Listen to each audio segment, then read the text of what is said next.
never know where life will lead us or what may hinder us along the way.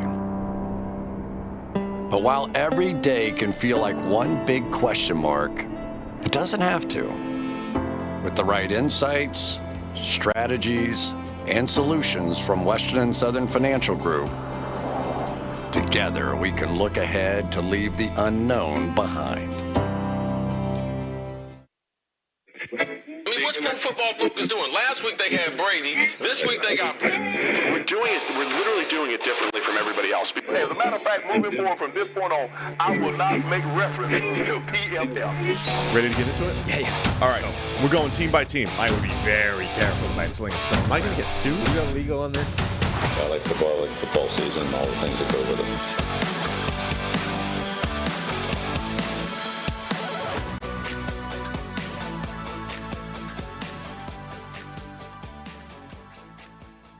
Welcome into the PFF NFL podcast. Steve Palazzolo, Sam Monson. We're live on YouTube and both back in studio, at least for one day here, Sam. One day. Like ships passing in the night. Yeah. I don't know. I think you've used that before. Yeah. I'm pretty sure I've cautioned you against it before. Oh, yeah, we don't do that. As a euphemistic term. Oh, stop it. Yeah. Forgot. I was supposed to not do that. Well, happy 4th of July week for everybody. Yeah. Including you as an American. Thank you. Yeah. You not got yet. It. When am I due? I'm due for citizenship at some point. You would think. Like a year or two. It's coming up. Surprised they haven't booted you yet. There's still time. I feel like I've mentioned that before. I think I can only commit, certain crimes under a green card before you get invalidated and turfed out of the country. So Yeah. I'm still like on probation. Gotcha. Yeah, they gotta solidify this thing. Yeah. But I'll be hitting the road here soon. You just got back. Yeah. From your little road trip to Florida. Yeah. Bad idea. A lot of driving. It's too far. Yeah, I'm about to do that. It's a 2-hour plane ride. Just get the plane. Yeah, I can't do that with 4. I don't even have the option with 4 kids. Yeah. Can't get them in a plane.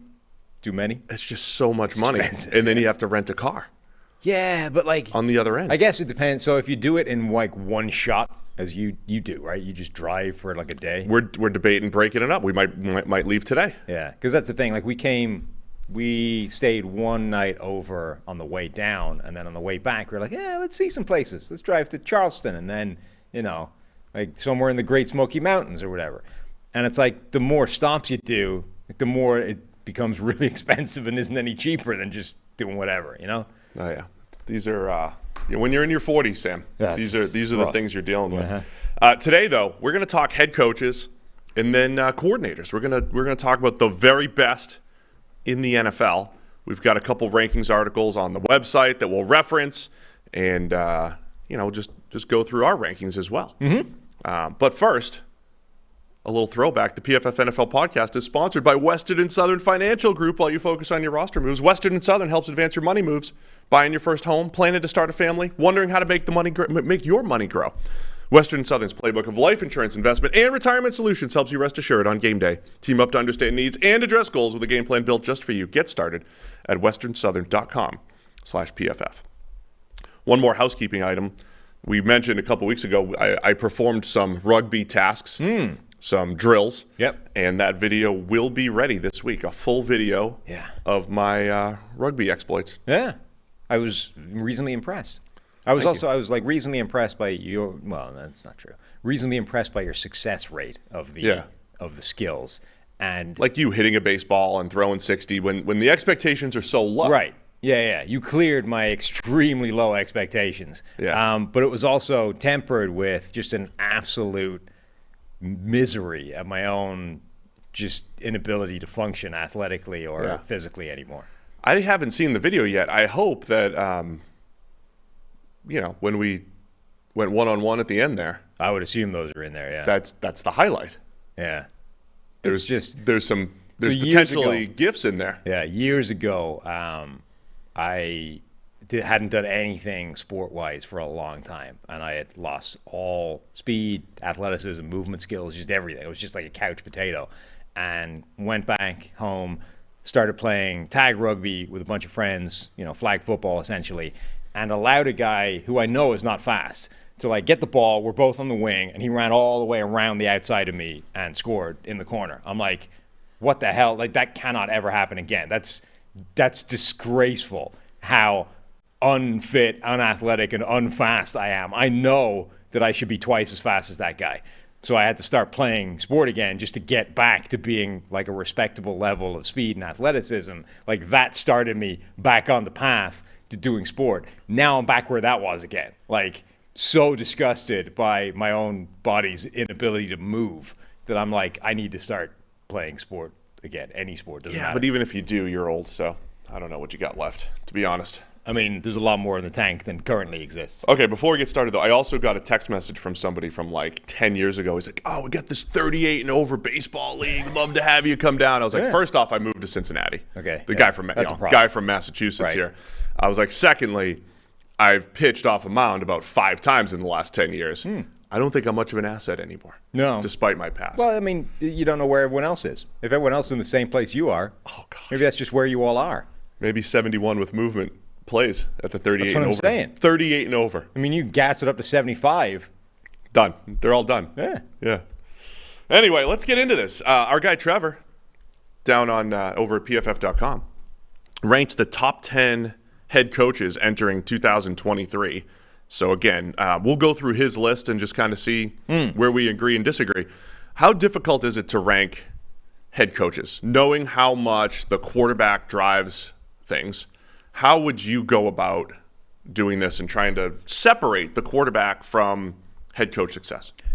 Yeah, on the one hand, it's kind of easy because the guys that are good tend to win. But Bill Belichick is a classic example of how hard it can be. And right now, there is a legacy-defining conversation going on with Bill Belichick because Tom Brady leaves, and right at that point, Belichick stops being a genius, right? It's like he's masterminded this dynasty, this unstoppable juggernaut of the Patriots for, decades now, and then Brady leaves and it falls apart, and he's not even able to compete with the best teams in the conference, in the division, hell.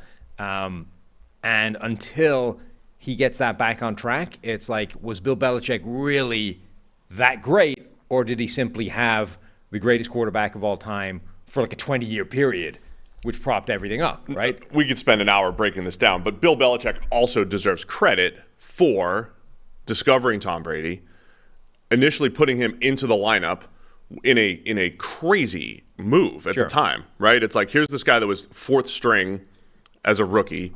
First off, you kept him on the roster as 4th string. He was a backup to Drew Bledsoe. You had just paid Drew Bledsoe big money. Picture a guy that's thought of as a top 8 to 10 quarterback in the NFL right now getting benched for a no-name in the right move by a head coach. Bill Belichick made that move, and he fostered the environment for Brady to develop and become the greatest. But then if you just look at wins and losses with and without Tom Brady, it's like Bill Belichick looks like middling head coach versus GOAT, and right? There's a huge difference there. That becomes another question, which is like, how much should one decision, whether or not you think it's a sort of a merit-based decision or whether he simply got lucky, like how much should one decision like that determine a guy's greatness versus like week in, week out, are you winning games? Are you skiing? Like all the other stuff. I think it depends on what you're coaching. Sorry. So for the crazy wrestling fans out there, I liken this to Eric Bischoff's NWO decision. Of course you do. Right? Of course, Eric Bischoff had one big, great idea that made his career. It doesn't diminish the rest of his career, but the NWO was one of the coolest things to ever hit wrestling, and was changed the landscape of professional wrestling. That was Bill Belichick, picking Tom Brady. Now here's where I think you have to separate those two things. If you're saying we're going into 2023, who are the best head coaches that we feel best about having success right now? I think it's okay to say Belichick Belichick doesn't have to sit atop the list. Right, he doesn't have to sit because now he has Mac Jones, and Bill Belichick with Mac Jones is going to be different than Bill Belichick with Tom Brady. Give Belichick credit; he's still a very good defensive coach. He's still a very good head coach, but is he the best? And so here's where Trevor went. He went Andy Reid number 1, Bill Belichick number 2. We've seen other lists through the years from let's say the nerdier folks in the NFL community, the nerds, the ones who just use numbers, and I think they miss on Belichick, because they only quantify what they see. 4th down decisions and, like things that are, I think, to me, that are on the periphery. They're important. They add win probability. They're easiest to discuss. But the head coach is not just what you see on Sunday. It's really CEO for 365 days a year. So I think in that sense, Bill Belichick running the entire program is very good. He's not great maybe at the in-game decision stuff that we can quantify a lot easier. All said, still think he's one of the best head coaches in the NFL. And I'll also say, when we're ranking the coaches, I think it's easier to put a guy like Andy Reid up there, or say a Mike Tomlin now that you've seen him without Ben Roethlisberger, or a Kyle Shanahan, or a John Harbaugh, guys who have won with multiple quarterbacks. I think it's easier to say we've seen it from those guys in multiple situations, therefore they get extra credit. So Andy Reid at number 1 on this list. Do you agree that he should be ranked as the best head coach going into 2023? This isn't a resume deal. Like Belichick's resume is still the best. Yeah. But best coach going into this year. I think so, just because, so as much as we're hand-wringing over how hard it is because the quarterback is a confounding factor and influences everything, right? Andy Reid has the quarterback. He has Patrick Mahomes. So it just makes it easy. Like, he's got that bit there. It's a constant. We know Mahomes is great. So now you can just give Andy Reid credit for everything. And he's done it, throughout a variety of different offensive coordinators. They cycled through a few of those guys during his time in Kansas City. He's done it in Philadelphia and in Kansas City, where, Philadelphia, he didn't have Patrick Mahomes. Sure, he had some good quarterbacks, but never had a Mahomes. So I think, as much as it's not like a lifetime achievement award, but I think those pieces of his resume are relevant to what's happening right now. He's always been, running a very good offense. He's put good defensive coordinators in place. I think you have to give him credit and say, in this world where, you're right, like, terming head coach a CEO is probably a good way of looking at it. Like, CEO, as much as anything else, like, their role is to set just a broad direction and a culture. Like, those are your two jobs, effectively, right? Point the business in the correct direction, generally, right? Find north and start moving in that direction. Point the ship there and set sail. And make sure everybody doesn't hate their existence while you're doing it, right? Make sure that people are not killing each other on the boat and turfing everybody overboard in the middle of the ocean. Like, those are your two gigs as a CEO. And I think the head coach is the same thing.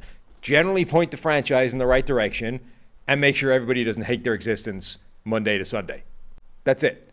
Do those two things, do them well, and you're a good head coach. It's a good cover letter you got there. I will, as head coach. Make sure everybody doesn't hate themselves. Yeah. The end.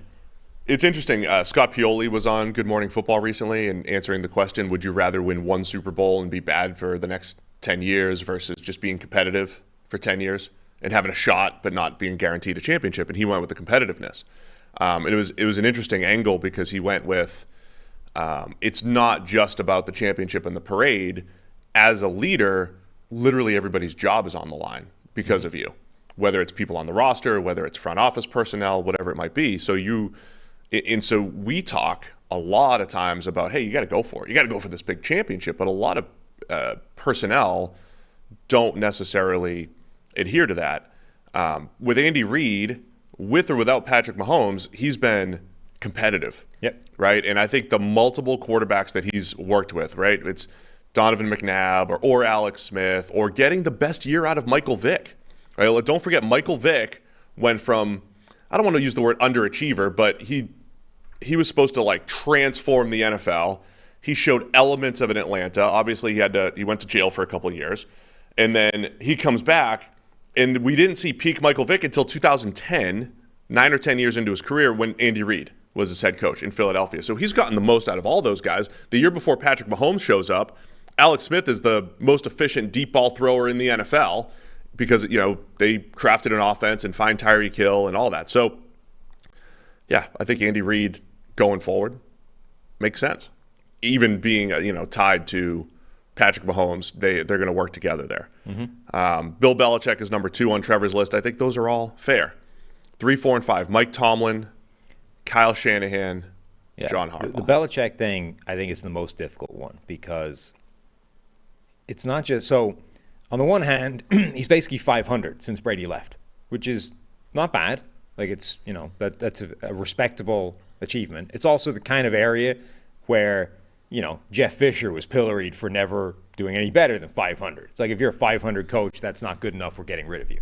And where I think Belichick really runs into trouble in a post-Brady world is he's always been an abrasive, unconventional coach, which when everything's working is great. It's the Patriot way. It's all that kind of stuff, right? And you get on board, you get out of the way.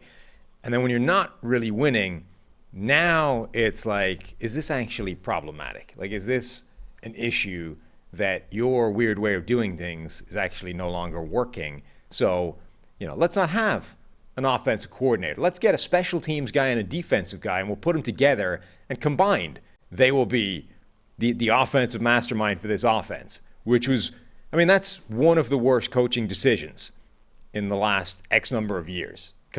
Just across the board. It was an absolute unmitigated disaster, to the point where your young quarterback reportedly is going outside of the building, like calling up people, being like, dude, this doesn't feel right. How should we be doing this? Which obviously pissed Belichick off and blah, blah, blah. But that's a disaster of a sort of, from your CEO, point the thing in the right direction. That pointed it way off to the left. That's fair. And so here's the deal too. If you were a Belichick detractor and you were to try to say, hey, maybe he was overrated, were there decisions? And it's also, by the way, difficult to separate. Belichick's the GM as well, right? He has final say on personnel. Yeah. So you're separating personnel. There were definitely personnel missteps, right? Belichick, anybody who's on the top of the mountain, people take shots at them or whatever. There were points where Belichick's a bad drafter. If you nitpick everybody, you're going to find stuff. If you want to nitpick Andy Reid and his clock management through the years, you can nitpick that stuff. Bill Belichick, did he get away with those types of decisions? Maybe not an egregious Matt Patricia, but did he get away with some of those decisions throughout the years? Letting Wes Welker walk. There were years where they just let the receiving corps become one of the worst in the NFL, and it affected them. They go to the AFC Championship, but they had no chance of winning the Super Bowl compared to other years. If you were nitpicking, you could say, yeah, there were some bad decisions that probably didn't show up because you had Brady and at least this other nucleus to at least make the AFC Championship. So that does make it difficult, I think, when you're ranking Belichick going forward, which is different than saying, here's this dude's Hall of Fame resume. And if you combine that with some of the in-game decisions and things that, is Belichick going to be, is he forward-thinking enough to kind of keep up with where the league's going? I think those are fair questions at this point. The one other thing too, you say, don't judge a quarterback by wins and don't judge pitchers by wins. Should you judge head coaches straight up by wins and losses? Mostly yes, but of course there's the factor of the quarterback's going to drive it a little bit more than them. Yeah, I think generally yes, but we need to have the understanding of whether he had any shot of achieving that with what he was given. Particularly, okay, if Belichick is slightly different because, if he's the head coach and the GM, then he's nobody to blame but himself. But there's definitely times where, Vic Fangio, the head coach, right? How harsh can you be on Vic Fangio, the head coach, when you consider what John Elway did in terms of quarterback strategy and just never got him the guy, right? Yeah. Vic Fangio carries the can for that. It's did he fail as a head coach? No, he never had a shot. Nobody would have won. Even Mike Tomlin in this, man's never had a losing season. Sure, I feel like no head coach in the NFL would have had serious success given the consistent swings and misses at the most important position. So I think generally it's fine to judge head coaches by wins and losses, but you have to sort of factor in if their GM, if whoever their personnel guy was, simply never gave them the capacity to win with the players he gave them. All right, so on Trevor's list, Mike Tomlin's 3, Kyle Shanahan 4, John Harbaugh 5. I think if I was making this list, I think going into 23, I would drop Belichick here for some of the reasons that we said. Not to say anything about his past, right? First ballot Hall of Famer, you could still call him the GOAT head coach. But if we're saying who do I want to run my team in 2023, I don't know if I'm too biased towards the offensive guys. I think I'd go Andy Reid and maybe Kyle Shanahan, number 2. And then John Harbaugh, not an offensive guy necessarily, but a guy that has had consistent success and has shown the ability to win in different ways. I think I'd go Harbaugh in the top 3 here. What do you think of this top 5? And then Sean McVay's number 6. I'm torn on McVay. Yeah. I'm back and forth on McVay. I think he's done a lot of good things through the years. What are your thoughts on this top 5 or 6 here? I think they're the right names. Certainly 3, 4, 5. I think I'm not sure how much we boost Mike Tomlin because of that sort of weird statistical quirk of never having had a losing season, right? Which is really impressive. Like, it's a hell of an achievement, but it's also like, it's just an arbitrary number, and he's been one above it. Or it's like, they've been to a handful of AFC championships in the last 10 years. That's the more impressive part. They've been good. But Jeff Fisher is a few games away from, having that kind of streak of just perpetual 500. It's like that we've already discussed. Simply being 500 constantly is not an achievement. So just simply always staying slightly above that line, it's whatever.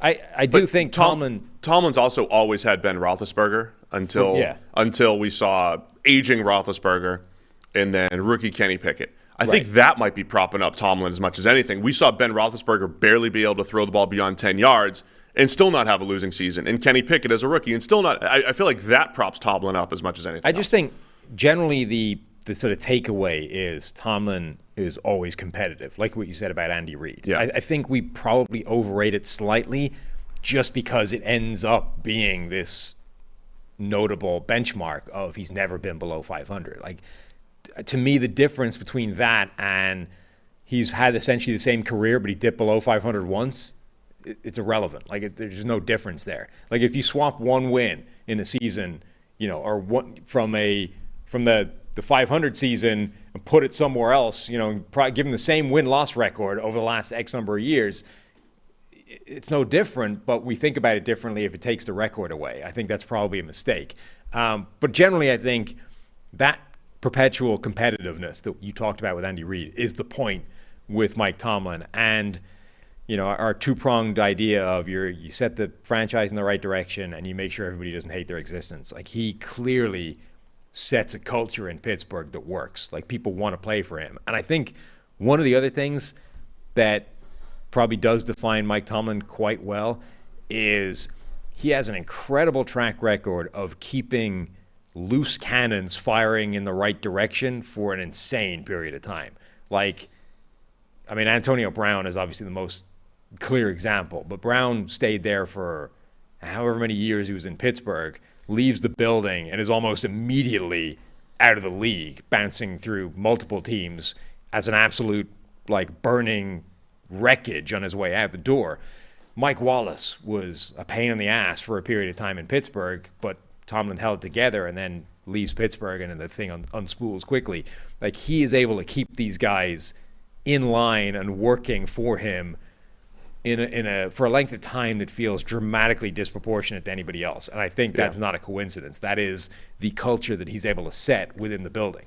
That's one of those huge things. Like I'm saying, we don't really know that. Like, we didn't know that about Antonio Brown maybe until he left, right? So that's where I don't know, just consistent success probably sums that up. Right. It's difficult to parse from the outside, but when you start going, when you go to training camps and you see how things work, you can kind of see bits and pieces of that from the way things work in Pittsburgh. You know what I mean? It's always difficult to know, is it causation or correlation? Are you putting a pattern together that doesn't really exist, or is that actually something that's going on? But you can see the way they operate training camp. Like, they do things differently from other teams, and I think that's all part of Mike Tomlin, creating this different culture in Pittsburgh that exists almost anywhere else. I think when I'm looking at these head coaches, I'm looking for something where I picture, if I was a GM, how are they making my life easier? And so the reason why I put Kyle Shanahan at 2 is I think he just gives leeway to the front office, to your personnel department. Because we're going to talk about all these other – we're debating, will Bill Belichick ever even win a playoff game without Tom Brady? Right. Can he even win a playoff game with Mac Jones?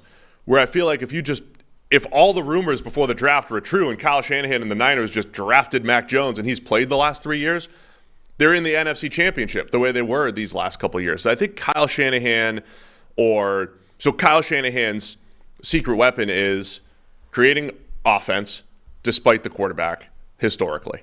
And then when you do get him the right quarterback, you should be in the Super Bowl or, knocking down the door for a championship. Well, so you have, and Kyle Shanahan is probably in the Andy Reid spectrum of these head coaches, but you have these guys, if you're thinking about it in a CEO terms, you've got the broad direction thing, you've got the culture thing, but you probably have a third dimension, which is, have you got such a sort of a system, a scheme, schematic advantage? Yeah, like have you got a system that is just better than everybody else, right? And if you're that type of coach, and I think that's where Shanahan fits in, you don't necessarily need to have the greatest culture in the world, or the direction, I guess, is a slightly nebulous term, but like Andy Reid feels like he's had an offensive system that's worked for decades, and that's been the driving force of his success, and everything else follows off that. Kyle Shanahan feels like he's in that bucket where the biggest thing he's bringing to the table is his offense, which just dominates and has been consistently able to dominate and keep coming back and evolve, and that's a big thing as well. So if you're going to be that guy, the biggest strength you can bring to the table is that evolution. Make sure that you don't get found out, right? And be able to keep having remain at the cutting edge of your schematic advantage. And that, I think, is Kyle Shanahan's true superpower. Is he's been doing this, like Matt Ryan's MVP season was 2016, right? So we're talking like 7 years of this system not being figured out, to the point where last year it was at its best with Mr. Irrelevant running it. Like, that's how good this system is right now. So that is what makes Kyle Shanahan great, is he's just bringing a better system to the table than anybody else right now. I want to get into the meaning of these rankings in a second, but first, the player you benched in fantasy football just went off. But with Best Ball on DraftKings, you get the best of your team all season long. There's no bench. This year, Best Ball on DraftKings is bigger and better than ever, with $10 million in guaranteed cash prizes up for grabs. Join DraftKings' biggest best ball contest today and get your first entry back in DraftKings dollars as soon as the draft is finished. Enter DraftKings' Best Ball Millionaire Contest and lose your spot in the document. What are you going to get with the Best Ball Millionaire Contest? You can snake draft your team for the entire season. I clicked by accident, Sam. It was a mistake. Each week, you'll automatically rack up points from all your top scorers. No ads, no drops, or trades.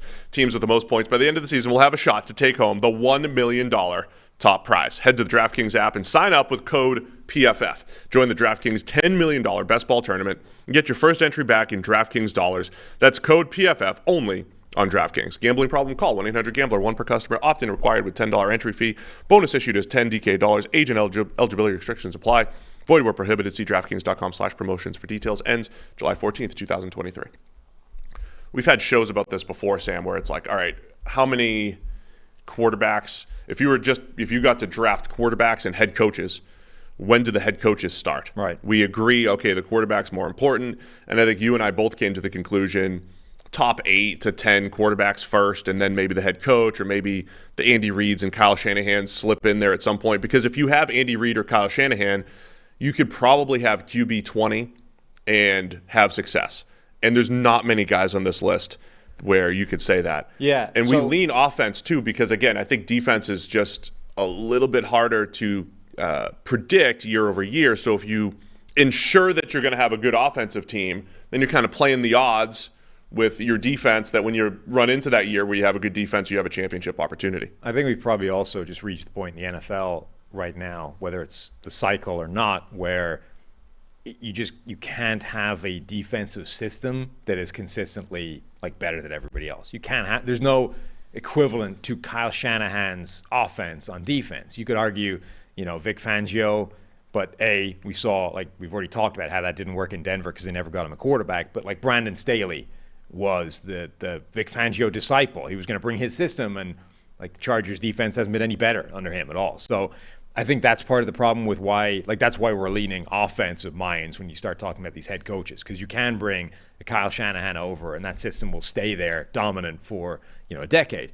Now, what the Shanahan success does is highlight Sean McVay, because theoretically very similar, right? An offensive system that when it was at its best in the NFL, better than everybody else, dominant, absolute juggernaut.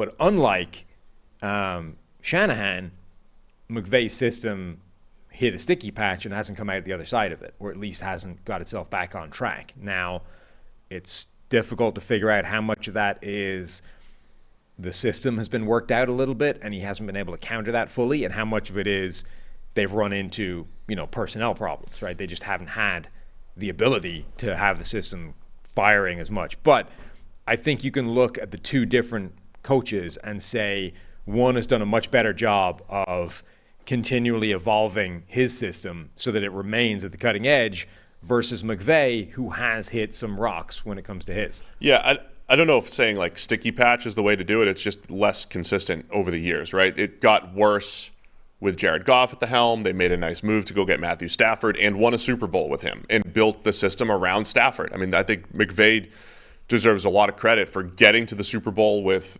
Jared Goff in year 3 of his career, and also winning the Super Bowl with Matthew Stafford, of course. But we also, I throw last year out, I think, for the Rams as far as how bad they were. But even like those in between Goff years, I don't think we were ever looking at McVay be like, man, this league, league can't figure him out. With Shanahan, there's more consistent success. What I do love about McVay, though, as an offensive head coach, he's definitely an above average offensive coach, right?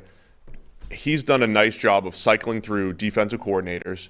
And we go back to the CEO thing, throwing the defense to someone who's good at running it. And he's with different types of personnel, with Wade Phillips, who'd been around the league forever, with Brandon Staley, who developed, under Vic Fangio, but, they developed Brandon Staley and, sent him off to be a head coach.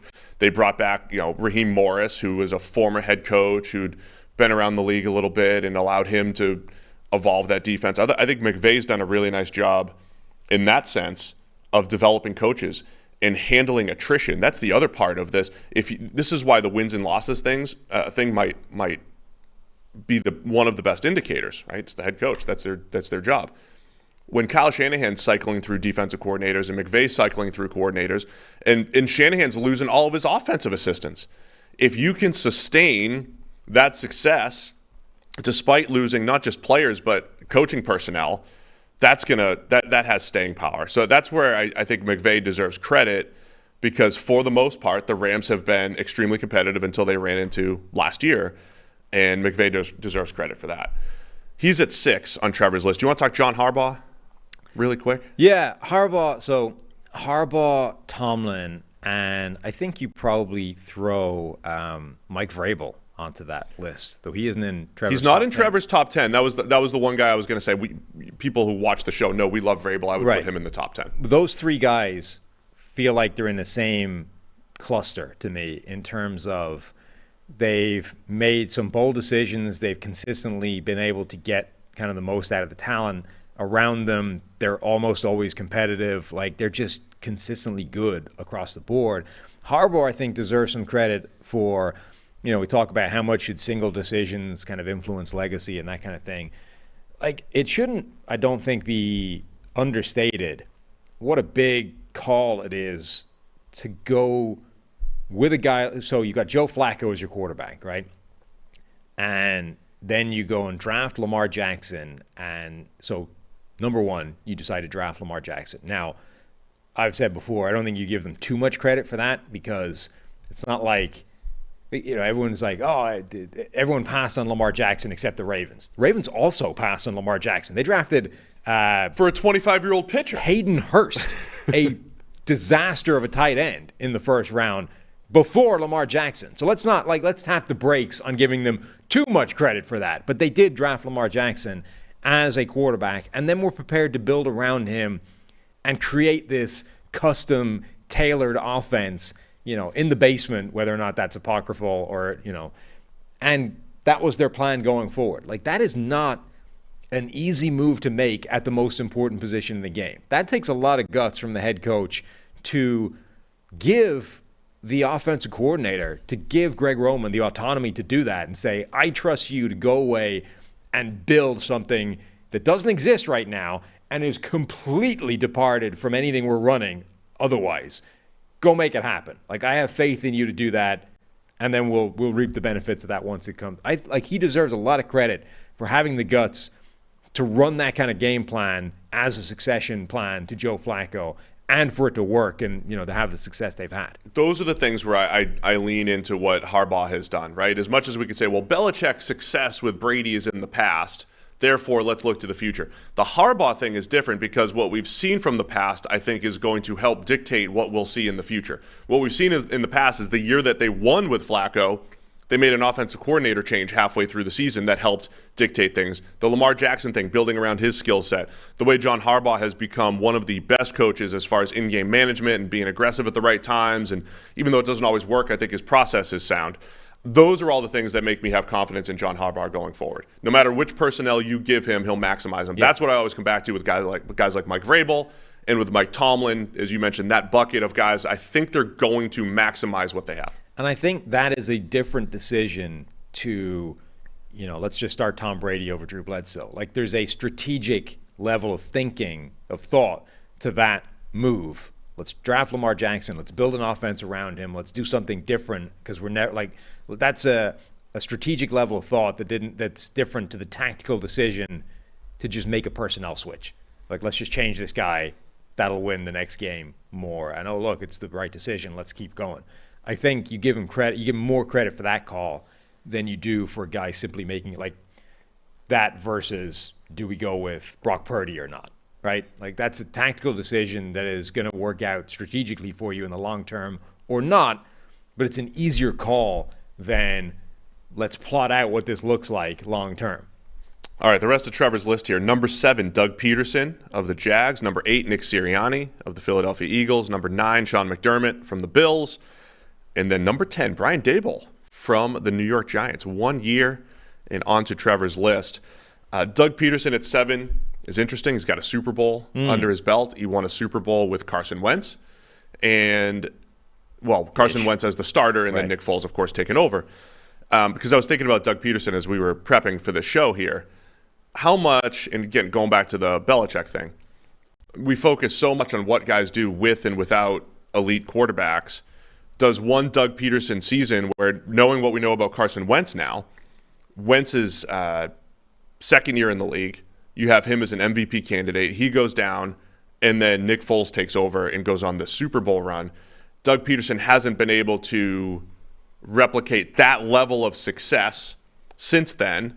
You could say since then he looks just like Belichick does without Brady, which is a fringe playoff team and some ups and downs.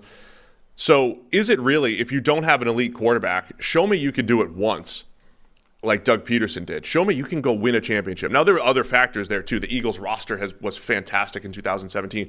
But I think Doug Peterson overall has done a really nice job of, again, maximizing what he has.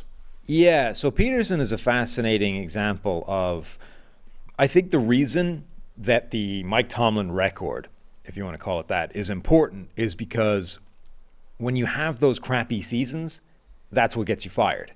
So you look at Peterson's record, and it's 7-9, 13-3, won a Super Bowl, 9-7, 9-7, and then boom, we hit 4-11-1. And the 4-11-1 gets you fired, and didn't even matter that you won the Super Bowl, you're gone. Like, that's such a bad season, can't have it. So you're out of the door, right? But so you got one season where they put it all together, won the Super Bowl, and then 3 years of what we talked about before, this 500 level, which is fine, but not good enough, right? And if you can stick at that kind of level of generally competitive, you're good. Because it's very difficult to fire a guy that's at that kind of level permanently, right? You have to really want to do it. You have to reach this level of Mike Shanahan in Denver, where the frustration just gets too much eventually, and you go, all right, that's enough. Done. We need better than 500. Can't have it. It's just too much. You need to be better than this. But it takes a long time to get to that point. I mean, look at Dallas, for God's sake. They're usually slightly better than that, but it's very, you give a guy an awful lot of rope when he's perpetually able to get you to that kind of level. But 1 year of 4-11-1, you're like, all right, see ya. Doesn't even matter that you've got a Super Bowl ring already. That's enough. And it was probably the right move getting Nick Sirianni in there for the Eagles, which is crazy too. It looks good in hindsight now because of everything they've done. On this list. But like, and let's remember that year was the Travis Fulgham year at receiver, like the one random month of insane play. The Eagles have had a great offensive line every year except that year. Yeah. The receiving core fell apart. So there's reasons for it, and you can look at that and say, was that harsh on Doug Peterson? Like, should he have actually been given the benefit of the doubt and say, hey, you've already got a championship, no other year's been bad, this is just a bad year, let's just move on, let's come back together. And then, like kind of Kurt Warner, you give him a lot of credit for like the second chapter of his career, right? Coming back and doing it again. Yeah. So Peterson coming back last year and resuscitating this Jags team and looking like he's getting the best out. Like next year, I think is going to be big for Doug Peterson's legacy, because last year I think it's very difficult to separate what he did versus Urban Meyer. And it's like simply not being Urban Meyer is a huge part of your achievement this year. Like, yeah, and literally anybody in the world could have done that. You are not Urban Meyer. I am not Urban Meyer. So either one of us is halfway towards being whatever the hell Doug Peterson did last year. But figuring out where that is next year, right? How much are you actually able to do in addition to not being Urban Meyer? That is, I think, the question, the open question for Doug Peterson. So give him credit for what he did in Philadelphia. Like, he has a Super Bowl ring. There are too many guys that have done that. That's an achievement. It's a laudable one. But figuring out exactly where he ranks in terms of being a head coach is, I think, contingent on what happens next year and the year after that, and what he can actually build with this Jacksonville team. See what he does as a front runner here. I love my wife very much. Huh. However, one of the biggest red flags in our relationship through the years was her purchase of the Urban Meyer book on leadership. Just saying. Tyler liked that one. Yeah. I'm just saying, over the last 10 years of all the gifts I've gotten, wife does a pretty good job. She got it as a gift for you. Yeah, as a gift. It was like, here's some things to It's kind of a throw-in. I don't know what to get you for Christmas. Here's a book on leadership by Urban Meyer. Here's some things you can learn from. Yeah. And what's in that? I've seen it. I've never looked at it. So I used to have it, if you see my home setup, I used to have it up on my shelf until his Jacksonville disaster. It was in my background on the shelf. I tore it down. I'm like, that's not hanging Keep it up. It's like an ironic thing now. I should have it facing, right? Like Urban Meyer. Like, actually funny, You see those sort of setups everybody has with the shelves behind them, and there's all the and then there's always one that's featured. That's a good point. I'll make sure. I'm going to make it front and center. Make sure you feature the most ridiculous books you have. But I skimmed it. I never read it. I skimmed the titles after he got, 3 weeks into the Jacksonville tenure. And it's hilarious. Kick your problems into the future. It should be called Do As I Say, Not As I Do. That should be the title. You didn't know where I was going with that one. No. But, Doug Peterson does a ton of credit, as we've given him, for turning around the Urban Meyer thing. Like, he went in, speaking of low expectations, no expectations for the Jags, gets them to the playoffs. They win a playoff game. You're right, though. If Doug Peterson, if he gets the Jags to be competing with the Bengals and the Chiefs and Bills, now we're talking. If he's capable. Even if he doesn't do that, if he's able to make that franchise a sort of consistent division winner playoff team in the next few years, like if they just become the sort of front runner in the AFC South for the next few years, that I think does wonders for his legacy. Like becoming that, if he does a version of the Harbaugh, Tomlin, very like consistent contending from a Jags team that had been bad for most of the last period of time. Like 2017 obviously happened, but like outside of that has generally not been a good team. If he's able to turn them into a sort of consistent contender, or even if they don't ever get to the level of like really threatening Kansas City, Buffalo, Cincinnati, etc., that I think does a huge thing for his legacy. And he has the chance to foster this environment where Trevor Lawrence is an MVP candidate year in, year out, and that puts them in that boat. So Doug Peterson is set up for that success as well, given not just all the personnel, but like the one guy that he has.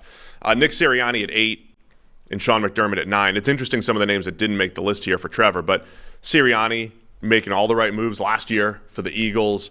We talk about the innovation part. How much does he deserve credit for just the way they run their QB sneaks and maximize Jalen Hurts? But I thought there was a lot of good with what Sirianni has done in Philadelphia. Just across the board, it feels like they're maximizing their advantages. Yeah, so jump into McDermott for a second. I think McDermott is getting himself into that Tomlin, Harbaugh conversation of just consistent, high expectation, high achievement, consistent competitiveness, just always good.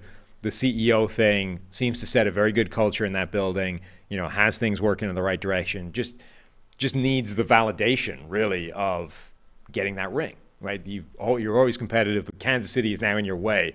And, this has happened before to teams where you're incredibly good, but the 49ers are in your way for like the next decade, right? And getting a ring is not easy because there's a better team out there. And that's basically where Buffalo have been for the last few years. They've been knocking on the door, but they haven't been able to get one. But I think he's in that kind of conversation.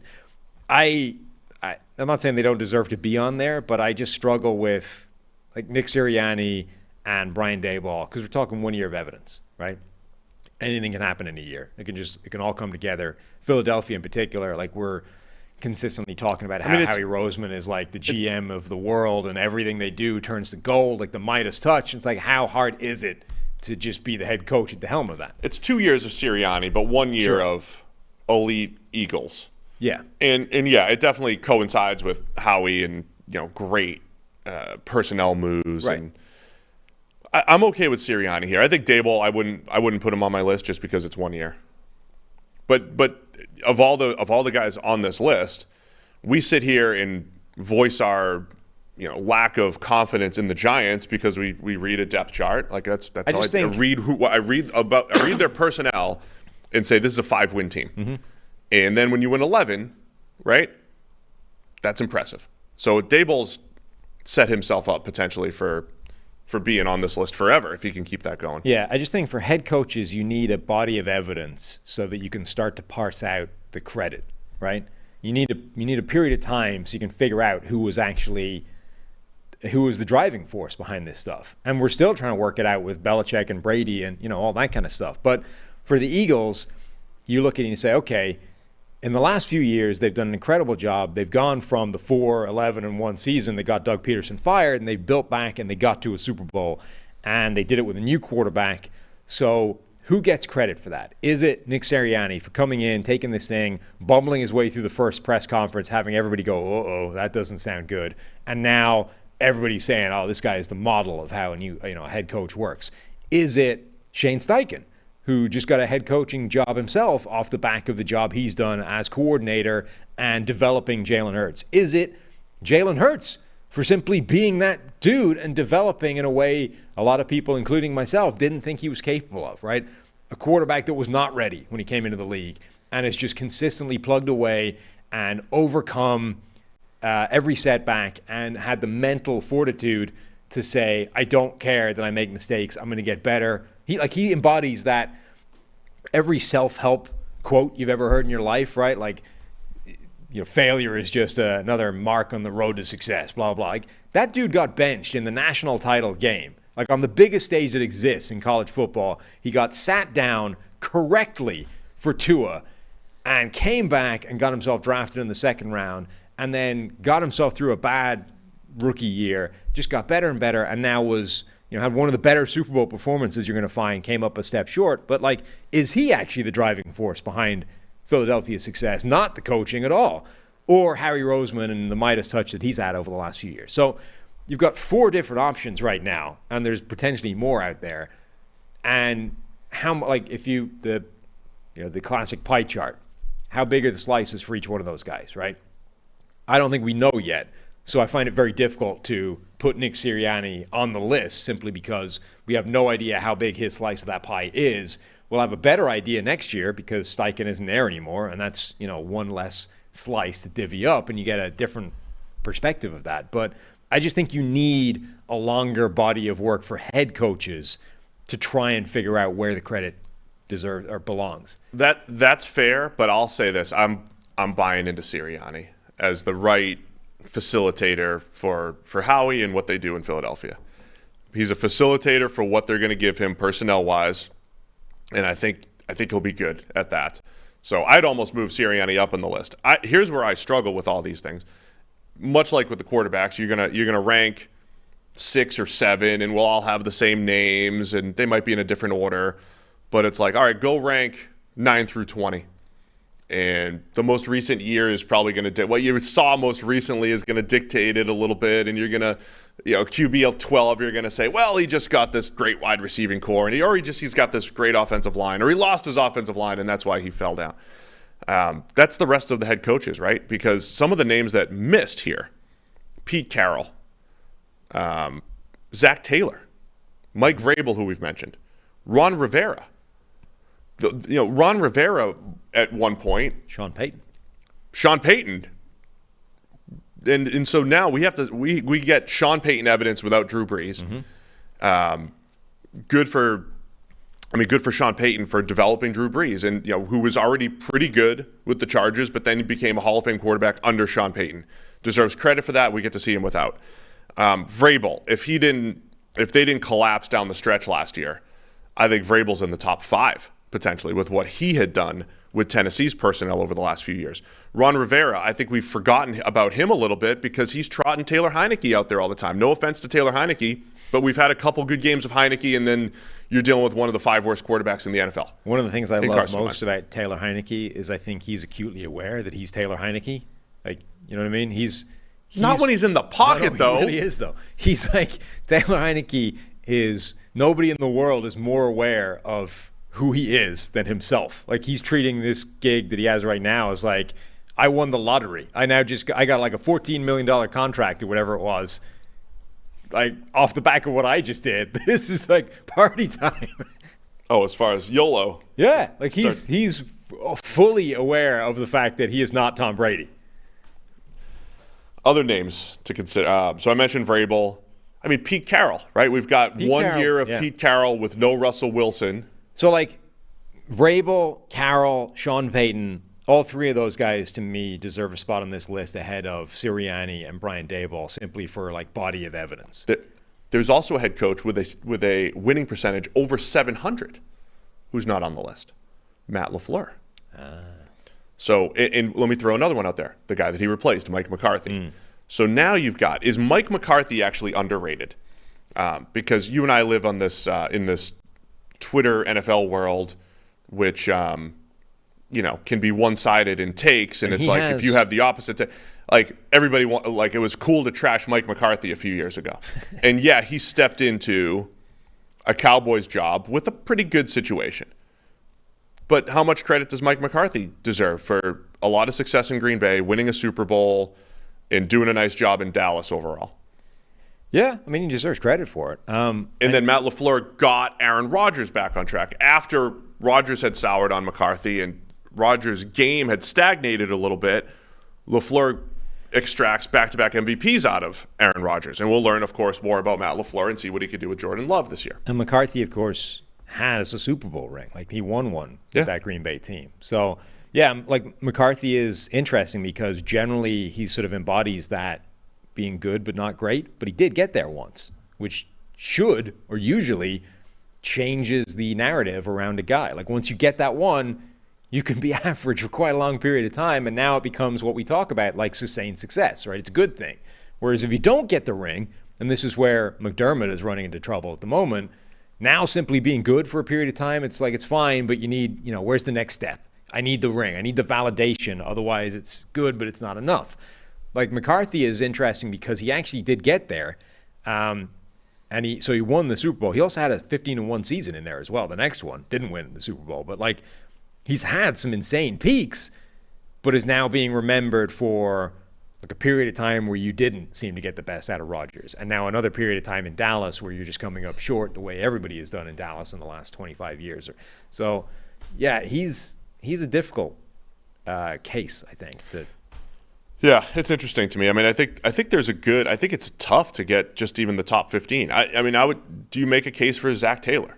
So as much as we want to separate the coach and the quarterback, and Joe Burrow's been a top 3 quarterback over the last few years, Zach Taylor, once again, you foster the environment for that. But I think Zach Taylor deserves the most credit for turning the team over to Joe Burrow when he did.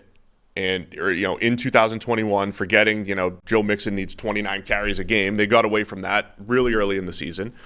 And then I also think just the touchy-feely aspect of it. Yeah, the Bengals have laid an egg here and there over the last couple of years, but they always bounce back. That's what I mentioned throughout the season when we do our weekly reviews. And they'll have, like last year, terrible game against the Browns on Monday Night Football. The previous year, terrible game against the Jets.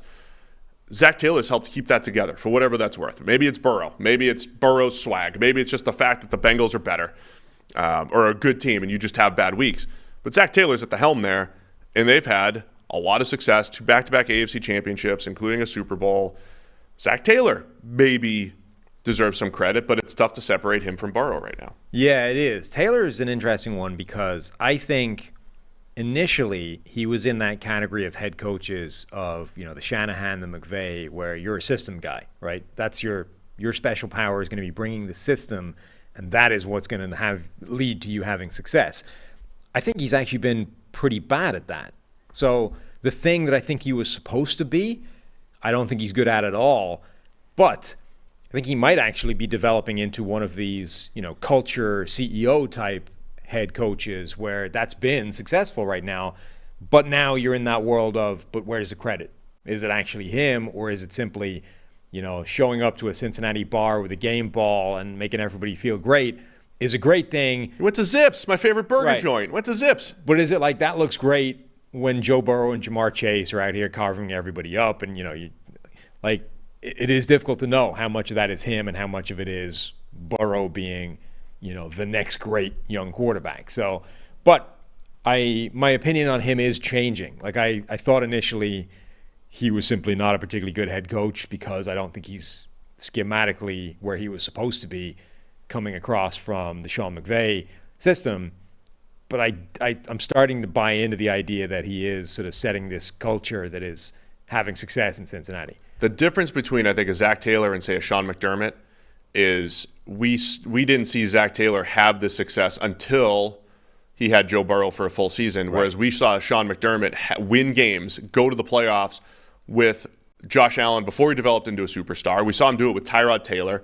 We saw Sean McDermott, who's a defensive-minded coach, have the Bills' defense really good, pretty much year in, year out, outside of a season or two blip. That's where I think if Zach Taylor makes the AFC Championship for the next 4 years, or next 3, for 4 years in a row, does he ever get the credit because of how it started, right? He didn't have the success until Burrow took And you that can step. also, Josh Allen was bad for a couple of years before he became good.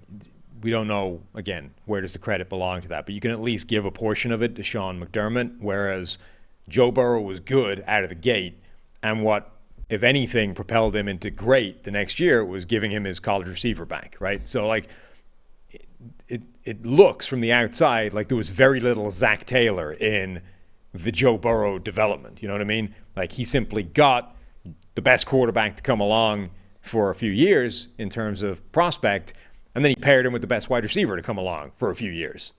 Connected those two, and wow, this is amazing. As opposed to we have a bad quarterback who needs to take some development, get better, and consistently build around him. So it's a different credit apportion, I think. There's one more name to talk about, but we're talking a lot about sustained success and alliteration. And if you haven't heard already, it's Smooth Sack Summer, Sam. Yeah, I've heard. When you're playing in the summer sun, make sure you've scaped your pubes to bum, is what they tell me. That's right. This is the summer to keep your balls cool while still looking hot with Manscaped. The leaders in below-the-waist grooming are making sure we all have a ball this summer by giving our pants partners everything they need to stay fresh. Dive headfirst into Smooth Sack Summer by going to manscaped.com for 20% off plus free shipping with our code PFF. The Manscaped Performance Package 4.0 has everything you need to prepare that summer bod. They've built the ultimate grooming bundle for your summer grooming. Their Lawnmower 4.0 trimmer features a cutting-edge ceramic blade to reduce grooming accidents thanks to their advanced skin-safe trademark technology. The Lawnmower 4.0 has a 7,000 RPM motor, a new multifunction on-off switch that can engage a travel lock, and gives you the ability to turn the 4000K LED spotlight on and off when needed for a more precise shave. It's also waterproof. Beach, lake, or shower, the razor's going to devour even the strongest pubes.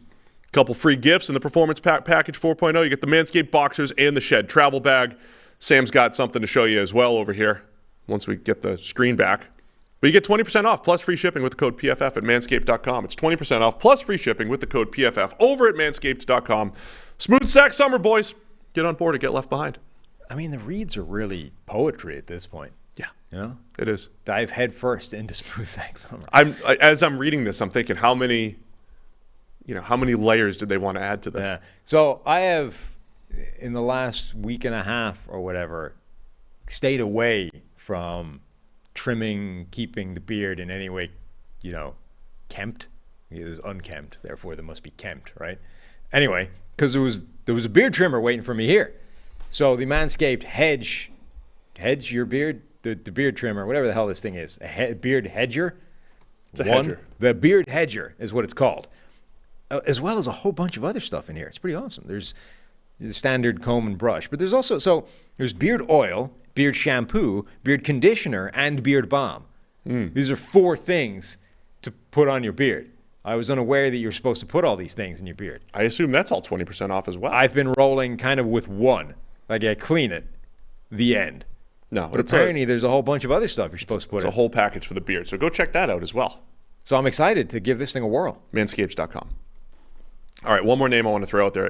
Initially, we were just going to rank head coaches, and I'm like, oh, no, we got to do offensive and defensive coordinators, too. I guess we'll just fly through the coordinator aspect of it.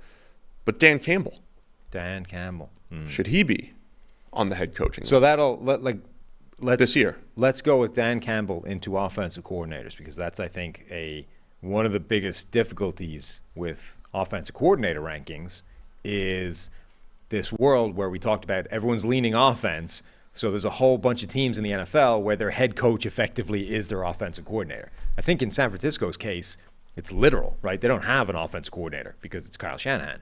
Like they don't even, most head coaches at least name a dude, like a paper offensive coordinator, but they do the heavy lifting. And this is where you get like Andy Reid versus Eric Bieniemy, right? Who was driving that? Because Andy Reid, we know, has had this sustained success for years and been a great offensive mind. Does Eric Bieniemy actually do anything?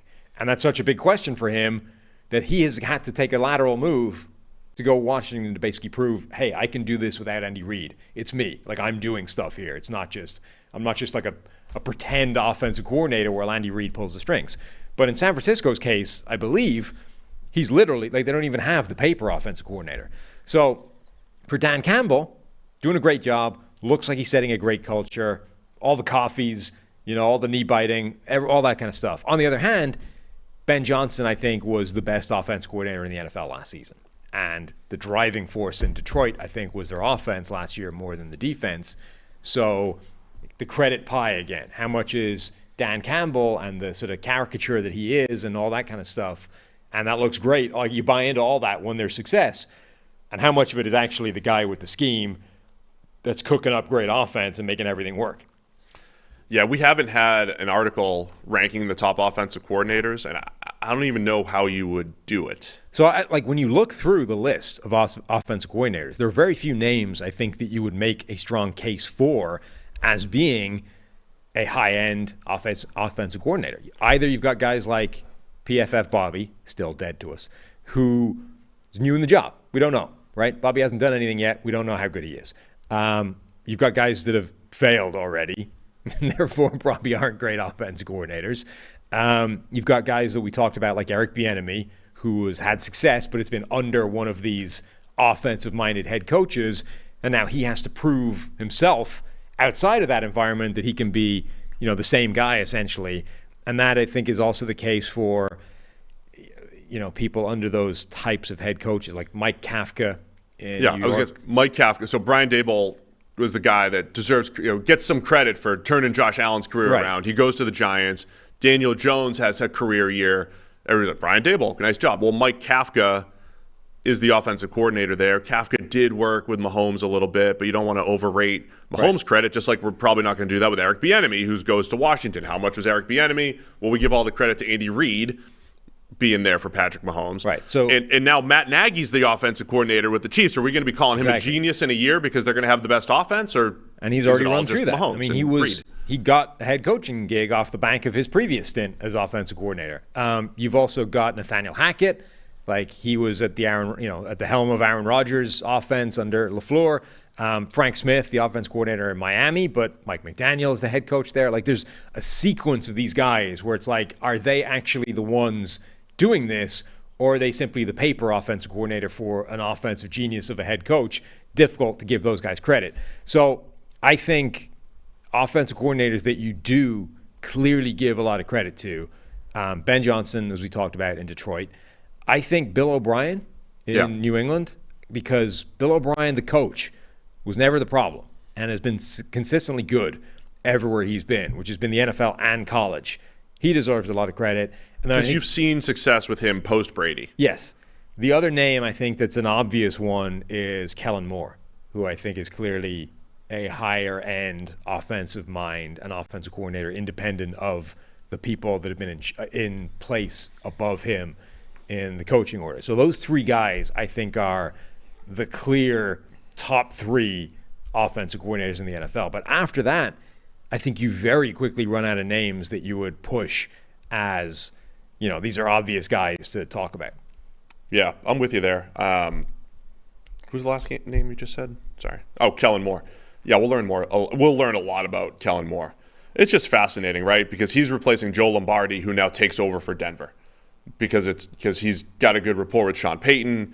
But again, if Russell Wilson turns his career around next year, we're gonna good job, Sean Payton. Right. Nobody's gonna be like, man, they brought in Joe Lombardi, who sucked the life out of Justin Herbert and the offense and the Chargers, never threw the ball down the field, and now Lombardi turned Russell Wilson around. I mean, yeah, there's very few offensive coordinators that are going to get credit. And then you have names like Matt Canada, who we always reference. It's like, yeah, I don't think there's been a year where he's elevated his offense, because that's all you're looking for is consistent elevation of the offense, and there's just not a lot of names that.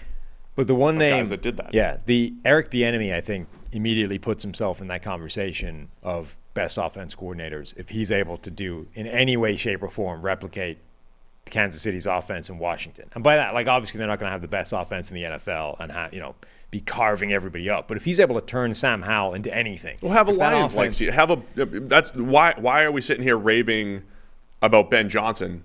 Because Jared Goff's a mid-tier quarterback, right? And you had one of the best offenses. It's almost like an opportunity-driven thing. I think Todd Monken's got a great opportunity. If they get Lamar and the Ravens over the hump offensively, and as far as wins and losses go, I mean, it's almost an opportunity-driven thing. If Bobby goes out there and C.J. Stroud looks like a baller as a rookie, I mean, it's an opportunity-driven thing for a lot of these guys to kind of make a name for themselves. It's simply, the chance to show, Washington ranked 23rd in offensive EPA per play last season, below Chicago, below, a Tampa Bay team failing in offense, below the Browns, and obviously below league average. If he's able to jump to the other side of that, if he's able to produce an above-average offense with Sam Howell at quarterback, with the thing looking reasonably good, then I think you immediately go, oh, Eric Bieniemy was the guy, doing a lot of the work for Patrick Mahomes and his development. The narrative around him completely changes because he does it outside of the environment of Mahomes and Andy Reid. So if he has a season, good next year, you immediately catapult him to the top of rankings like this. All right, how about defensive coordinators? Trevor did put a list together over at PFF.com. I'll just read through it quickly and we'll react. Okay.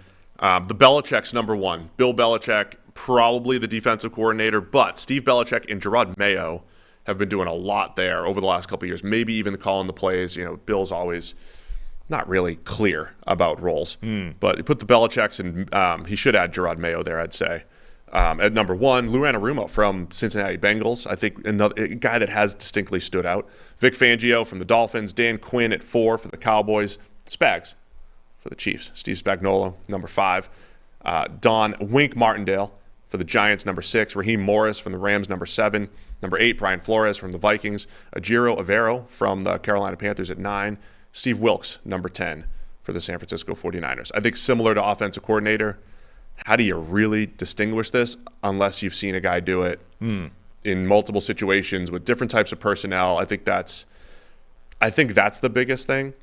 The other thing, like Anarumo being number 2, game plan oriented type of guy that you've seen adjust. And I think Dan Quinn deserving credit for a guy that used to just run that straight up old school cover 3, and he's adjusted to personnel. To me, that's where you get extra points, and you see these Raheem Morris too. When you see guys change their scheme and have success in multiple ways, I think that's a huge part of being a good defensive coordinator. Yeah, it's like what we said with Shanahan on offense. The real cheat code is being able to evolve and do it again and keep staying ahead of the curve. And I think we've reached a stage in the NFL now where, because defense is so on the back foot and reactive and at the behest of offense and how all that, the whole dynamic of the game works now, I think we've run the course until it swings back in the other direction of simply being able to show up with a system that is dominant on defense. Like, I don't know that you can do that anymore. You can't just roll in here and, invent Tampa 2, and now you're just the best team in the league for a period of time because you're running a system that's so far ahead of anybody else in terms of overall success. I think we've run out of that. So the great coaches are the ones that are able to game plan and change and adjust and, do things on a week-to-week basis to neutralize specific offensive threats or, change up what's happening. And that, I think, is propelling some of these guys. The other sort of dynamic at work here is a bit like offense, though, to a lesser extent. Like, the best of these guys get picked off to be head coaches, right? So D'Amico Ryans gets a head coaching gig. Like, he's no longer the best defensive coordinator in the NFL, if he ever was, because he's been promoted and he's a head coach. So by definition, this list starts to skew towards guys that have either had their head coaching shot and failed and gone back to being coordinators, or guys that simply are not being given a head coaching job and have been longer term coordinators for whatever reason. And so you're starting to see a bigger body of evidence for these guys simply because they're not the ones that get picked off. So Vic Fangio, Dan Quinn, Spags, Wink Martindale, these are long time coordinators where you get to see a lot more of a body of evidence. Oh yeah, I mean there's no real list here. Jonathan Gannon just gets head coaching. There's no real list as you look at the defensive coordinators across the league of this guy's had even 5 years of success. So it's not easy ranking, and I don't know. We get a lot of questions who would you hire as an offensive or defensive head coach? And as much as we're supposed to be experts here, Sam, I don't know who I'd hire as coordinators because I don't have all the information at my fingertips. Because it is about how they're going to interact with human beings and actually coach, not so much stuff that's on paper. Because if I just say, show me Jack Del Rio or whoever's, Aaron Glenn's rankings as a defensive head coach, there's so many other variables there, including who you play offensively in a given year, as we always mention. If you face all good quarterbacks one year, right, like Washington, where they went from facing the worst slate of quarterbacks and then they went to facing the best slate of quarterbacks the next year. And their defensive rankings changed accordingly, which is why, start full circle here, if you do have a Belichick, who for the most part has a competitive defense, right? They've had some bad years but for the most part, it's good competitive defense, right? Then you deserve credit for being as consistent as possible. Sean McDermott, his defense, even though it's not him as coordinator necessarily, having that level of consistency is tough to find, so you have to give that credit in these rankings. Yeah, so Belichick is difficult because even just the way it's presented here in Trevor's article, Bill Belichick / Steve Belichick. And Gerard Mayo should be in there. Sure, but the point being, again, we have no idea who's actually driving this, except to say that it's probably Bill Belichick. Yeah. We're putting him there as the best offensive coordinator or defensive coordinator in a way we weren't with Kyle Shanahan, with offensive coordinator. If the 49ers literally don't have an offensive coordinator, then Shanahan is the best offensive coordinator in the NFL. He just happens to have a head coaching title above his name. Has more on his plate. So as well. if we're giving the credit for that, then Bill Belichick has to be the best defensive coordinator in the NFL if we assume he's the one pulling the strings. If we don't assume he's the one pulling the strings, that probably changes in his entire coaching legacy, and we start saying, actually, his son's a genius and not just a guy with a weird haircut and facial tics. I'm inclined to say I assume most of the success in New England is down to Bill Belichick, not Steve. Probably. And therefore, Steve belongs nowhere on the list of top defensive coordinators in the NFL. So anyway, go check out Trevor's list over at PFF.com. He's got head coaches. He has defensive coordinators. We've disagreed with some of the head coaches. Defensive coordinator is just an overall challenge. You need to see multiple years of success. I think Vic Fangio deserves to be the top guy on the list. Really? Yeah. Like, he's running the defense right now that is the system everybody is trying to pivot towards, and he's been running it as well as anybody. And now, like, I think the opinion of him is a little bit tainted by the failure, quote unquote, in Denver as a head coach, but as a defensive coordinator, he's as good as it gets. So I would go Fangio 1, probably Anarumo 2, and then work from there. Did Fangio, I mean, we're going to wrap this show up. Did Fangio just run into his scheme happens to be the answer for a lot of the single high beaters that the Shanahan system has come up with? Because that's what the Shanahan system does. They get an eighth guy in the box, you got to play single high, and then you beat it with concepts. And it's Shanahan, and it's McVay, and it's now Mike McDaniel, and all Fangio did was like, I like to play more quarters. I could play the run with 7 in the box. And so I'm not, as susceptible to some of these concepts that you guys have come up with. Did his scheme just run into the trend of the NFL, or is Vic Fangio really this mastermind? I mean, maybe, but we don't have to answer it right now. Does he deserve credit for that if that's the case? Yeah. Like, are you a product of your results, or are you a product of what you're actually doing? Like, is it more impressive to identify a problem and come up with the solution to that problem, or to simply have been running the solution to that problem all the time and suddenly it becomes the thing that everybody, like, it works? Did the league just, if Fangio has been running the same thing since like 1995, which I don't think he has been, but if that was the case, if he'd just been running his system since 95 and the league has gone from, like, run heavy offenses out of I formation and fullback heavy systems to what is running now, like 11 personnel, 3 wide receivers, spreading everything out. And it's taken Fangio's defense from, like, fine to suddenly the best defense in the NFL because offenses have pivoted in that direction. Does he deserve any credit for that whatsoever, or has he simply been lucky? No, he deserves credit. By the 1995 was Vic Fangio's first year as an NFL defensive coordinator. Yeah. You knew that? Yeah. Panthers. Only because I'm looking at his Wikipedia. Yeah, you're the Panthers. I thought that you were just pulling a number out. But yeah, he had success early last decade with the 49ers as defensive coordinator. We know he turned the Bears in 2014, had one of the worst defenses I can ever remember. Right. And by 2018, Fangio's last year there, they were the best in the league. He gets the head coaching job with the Broncos. They did have a good defense there. I love how they have the fact that he was a consultant with the Eagles last year. Was that just for Super Bowl week, or was that wasn't more than that, was it? It was more, yeah. I think it was more, but not by much. Like, it was definitely a focused period at the end. And now, look, Fangio deserves to be at least top 3 on the list because his presence in Miami, along with Jalen Ramsey, but his presence in Miami, who we already know was excellent offensively, is one of the biggest stories this year. Yeah. Because that could turn the AFC a certain way if Fangio, puts his fingerprints on that defense immediately. So, All right, man. I think that's it for today. We've got Brad and Trevor filling in for the rest of the week with you. In some capacity. Some capacity. And we've got the rugby video coming up. When are we going to play that? When I'm back on the show? You have to take a look at it first. Maybe Tyler did a terrible job. Maybe it's not fit for public consumption yet. Who knows? What if it makes me look bad? I mean, that's unacceptable. Yeah.